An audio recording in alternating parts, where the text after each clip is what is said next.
എല്ലാവർക്കും നമസ്കാരം. പുതിയൊരു അധ്യായത്തിലേക്ക് സ്വാഗതം.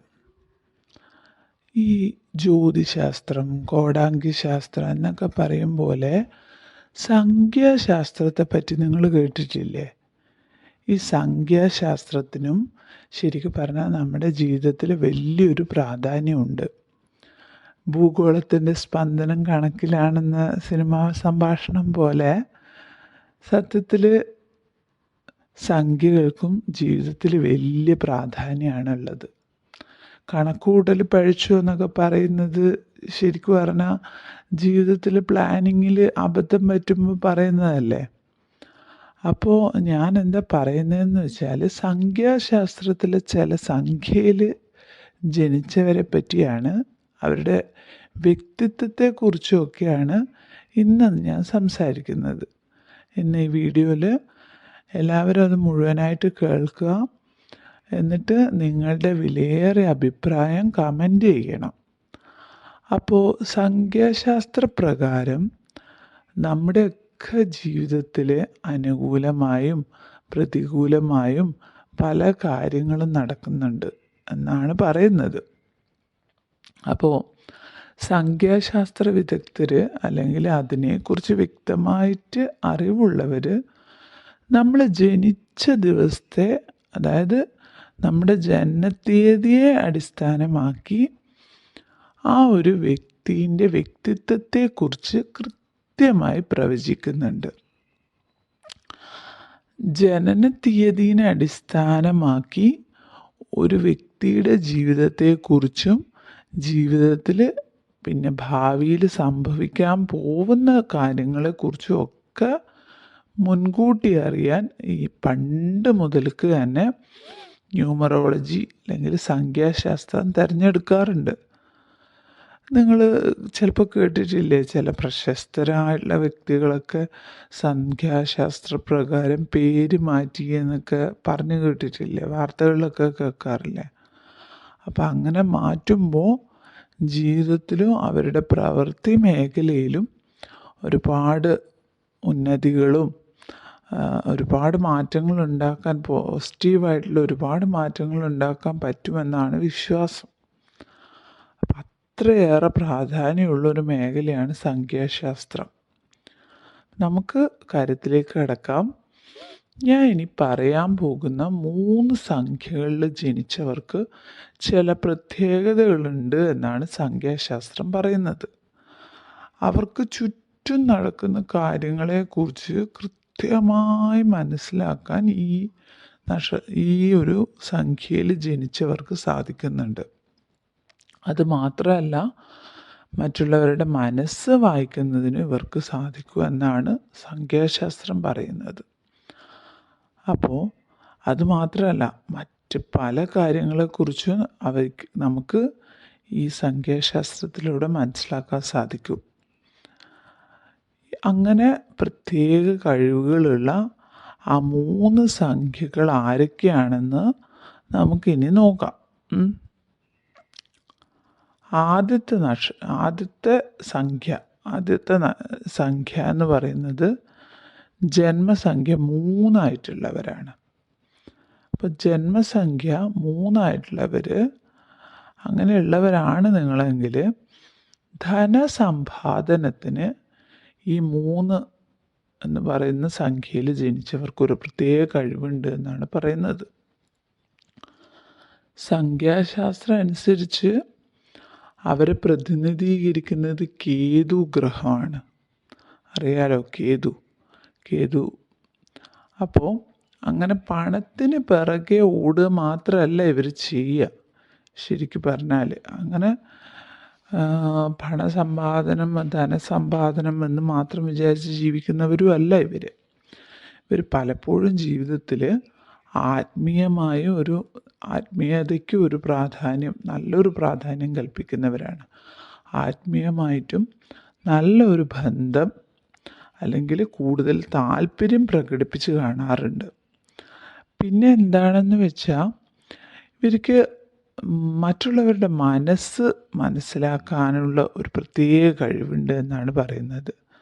മനസ്സ് വായിക്കാനുള്ള മറ്റുള്ളവരുടെ മനസ്സറിഞ്ഞ് പ്രവർത്തിക്കാനുള്ള ഒരു കഴിവുണ്ട് എന്നാണ് പറയുന്നത്. ഇവർ കഴിഞ്ഞു പോയ കാലത്ത് അല്ലെങ്കിൽ ഭൂതകാലത്തിൽ ഒരുപാട് മോശ അനുഭവങ്ങൾ ഇവരുടെ ചെറുപ്പത്തിലുമൊക്കെ ആയിട്ട് ഇവർക്ക് ഒരുപാട് മോശമായിട്ടുള്ള അനുഭവങ്ങളുണ്ടാവും. പക്ഷെ അതിനെയെല്ലാം പരിഹരിച്ച് ജീവിതത്തിൽ മുന്നേറാൻ ഇവർക്ക് പറ്റും. ഇവർക്ക് അതിനുള്ള കഴിവുണ്ട്. അപ്പോൾ അത് മാത്രമല്ല, ഇവരെന്താ പറയാന്ന് വെച്ചാൽ കുറച്ചുകൂടെ പലതും ഇങ്ങനെ ചിന്തിച്ച് പ്രവർത്തിക്കാൻ ഇവർക്ക് പറ്റും എന്നാണ് പറയുന്നത്. മുൻകൂട്ടി കണ്ട് പ്രവർത്തിക്കാൻ ഇവർക്ക് സാധിക്കും. അപ്പോൾ അതൊക്കെ ഇവരുടെ ഭാവിയിൽ നന്മകൾ വരുത്തുകയും ചെയ്യും. അങ്ങനെയുള്ള കാര്യങ്ങളൊക്കെ ഇവർക്ക് ഭാവിയിൽ നന്മകൾ ഉണ്ടാക്കുകയും ചെയ്യും. അതൊക്കെയാണ് ജന്മസംഖ്യ 3 ജനിച്ചവരുടെ സംഖ്യാശാസ്ത്ര പ്രകാരമുള്ള ഇവരുടെ വ്യക്തിത്വ വിശകലനം എന്ന് പറയുന്നത്. ഇനി അടുത്തത് സംഖ്യ 7 ജന്മസംഖ്യ 7 ആണെങ്കിൽ അങ്ങനെയുള്ളവർ വ്യക്തി സ്വാതന്ത്ര്യത്തിന് വളരെയധികം പ്രാധാന്യം നൽകുന്നവരായിരിക്കും. അത് മാത്രമല്ല, ഒരു തരത്തിലുള്ള ബന്ധനം ഇവരെ ബാധിക്കില്ല. എന്തെങ്കിലും കെട്ടുപാടുകളോ തടസ്സങ്ങളോ അതൊന്നും എന്തെങ്കിലും ഒരു കാര്യം ചെയ്യുന്നതിൽ നിന്ന് ഇവരെങ്ങനെയുള്ള പ്രശ്നങ്ങളൊന്നും തടയൂല. ഇവർക്ക് അതൊന്നും ഒരു വിഷയമേ അല്ല. അപ്പോൾ ആളുകളെക്കുറിച്ച് കൃത്യമായി മനസ്സിലാക്കുന്നതിനും അതിലൂടെ അങ്ങനെ ആൾക്കാരെ മനസ്സിലാക്കി ജീവിതത്തിൽ സന്തോഷം നിലനിർത്തുന്നതിനും ഇവർക്ക് ഒരു പ്രത്യേക കഴിവുണ്ടായിരിക്കും. അതെന്താണെന്ന് വെച്ചാൽ ഈ ആൾക്കാരുടെ മനസ്സിൽ എന്താണെന്ന് മനസ്സിലാക്കി അതിനനുസരിച്ചായിരിക്കും ഇവർ പ്രവർത്തിക്കുന്നത്. അതുകൊണ്ട് തന്നെ ജീവിതത്തിൽ ആ ഒരു കാര്യത്തിലൂടെ ഇവർക്ക് സന്തോഷം നിലനിർത്താൻ പറ്റും. പിന്നെ പുതിയ എന്തെങ്കിലും കാര്യങ്ങൾക്ക് വേണ്ടി അവർ എപ്പോഴും ശ്രമിച്ചുകൊണ്ടിരിക്കും. പുതുതായിട്ട് എന്തെങ്കിലും ചെയ്യുന്നതിനോ ജീവിതത്തിൽ പുതുതായിട്ട് എന്തെങ്കിലും നേടുന്നതിനൊക്കെ അവർ ശ്രമിച്ചുകൊണ്ടേയിരിക്കും. അവർക്ക് പലപ്പോഴും ജീവിതത്തിൽ സന്തോഷം നിലനിർത്തുന്നതിന് സാധിക്കുന്ന ആൾക്കാരാണ്. എപ്പോഴും ജീവിതത്തിൽ സന്തോഷം ഇങ്ങനെ നിലനിർത്തി കൊണ്ടുപോകാൻ അവർക്ക് പറ്റും എന്നുള്ളതാണ് അവരുടെ മറ്റൊരു പ്രത്യേകത. ഇനി അടുത്തതായി പറയാൻ പോകുന്നത് ജന്മസംഖ്യ 9 ജനിച്ചവരെ പറ്റിയാണ്. 9 ആണെന്നുണ്ടെങ്കിൽ അവർക്ക് പലപ്പോഴും ഒരു നിഗൂഢ സ്വഭാവമായിരിക്കും ഉണ്ടായിരിക്കുക. അങ്ങനെയാണ് പറയുന്നത്. അതായത് മറ്റുള്ളവർക്ക് ഇവരുടെ സ്വഭാവം എന്താണ്, ഇവരുടെ ഉള്ളിലിരിപ്പ് എന്താണ്, ഇവരെന്താ ചെയ്യാൻ പോകുന്നത് എന്നൊന്നും മനസ്സിലാക്കാൻ പറ്റില്ല. അവർ പ്രെഡിക്റ്റ് ചെയ്യാൻ പറ്റില്ല. അങ്ങനെയാണ് പറയുന്നത്. അപ്പോൾ ഇവരുടെ ഇത്തരത്തിലുള്ളൊരു സ്വഭാവത്തെക്കുറിച്ച് പറയുമ്പോൾ തന്നെ ഇങ്ങനത്തെ ഒരു സ്വഭാവം ഉള്ളതുകൊണ്ട് തന്നെ ഇവരെ പറ്റി പറയുമ്പോൾ തന്നെ ആൾക്കാർ ഇവരുടെ ഈ നിഗൂഢതയെ പറ്റിയാണ് ചിന്തിക്കുക.